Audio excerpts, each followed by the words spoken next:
અમદાવાદના ચંડોળા તળાવમાં જેણે ગેરકાયદેસર દબાણ કર્યું, જેણે ત્યાં ગુનાખોરીની ગતિવિધિઓ હાથ ધરી અને ગેરકાયદેસર રીતે બાંગ્લાદેશીઓને ઘુસાડ્યા, તે લલ્લા બિહારીની રાજસ્થાનથી ધરપકડ કરી દેવામાં આવી છે. ક્રાઇમ બ્રાન્ચે તેને રાજસ્થાનના ધારી પાસેથી બાંસવાડાથી તેની ધરપકડ કરી છે. આ પહેલા 29મી એપ્રિલના રોજ તેના દીકરા ફતેહ મોહમ્મદની ધરપકડ થઈ ચૂકી હતી. તો આવો જાણીએ પોલીસે લલ્લા બિહારીનો વટ કેવી રીતે ઉતાર્યો છે.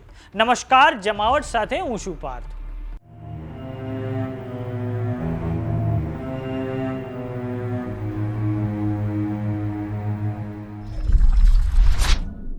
અમદાવાદના ચંડોળા તળાવમાં જેણે ગેરકાયદેસર દબાણ કર્યું તે લલ્લા બિહારીની અમદાવાદની ક્રાઇમ બ્રાન્ચ દ્વારા ધરપકડ કરવામાં આવી છે.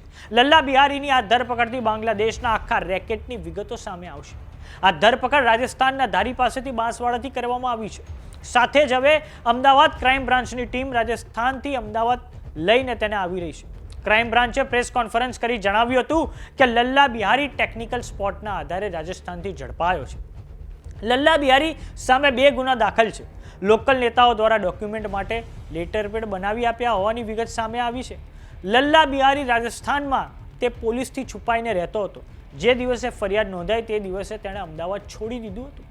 બાંગ્લાદેશી ઘુસાડી દેવામાં કેટલાક એજન્ટ સક્રિય હતા તેનો ડેટા પોલીસ પાસે આવ્યો છે. ભાડા કરાર અને લેટરપેડ સૌથી મહત્વના પુરાવા છે જે લલ્લા બિહારી કરતો હતો. લલ્લા બિહારીના પુત્ર ફતેહ મોહમ્મદની પૂછપરછમાં પોલીસને લલ્લા બિહારીના 5 ઘરના સરનામા મળ્યા છે. લલ્લા બિહારી આ 5 ઘરમાં 4 પત્ની સાથે રહેતો હતો. તેના 5 ઘરમાંથી બેંક એકાઉન્ટની માહિતી તેમજ મોટી સંખ્યામાં બિલ બુકો મળી આવી છે.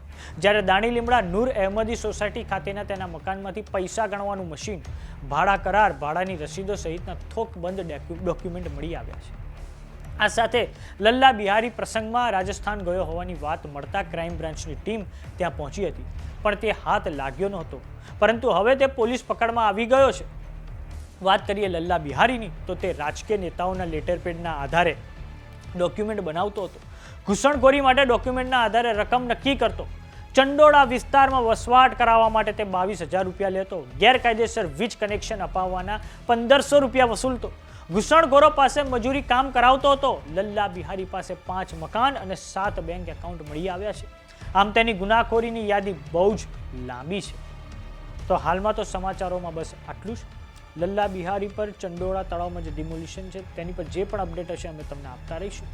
કેવો લાગ્યો અમારો વિડીયો અમને કોમેન્ટ બોક્સમાં લખીને જરૂર જણાવો. જો તમે અમને યુટ્યુબ પર જોઈ રહ્યા તો સબસ્ક્રાઇબ કરો. જો તમે અમને ઇન્સ્ટાગ્રામ અને ફેસબુક પર જોઈ રહ્યા તો ફોલો કરો. નમસ્કાર.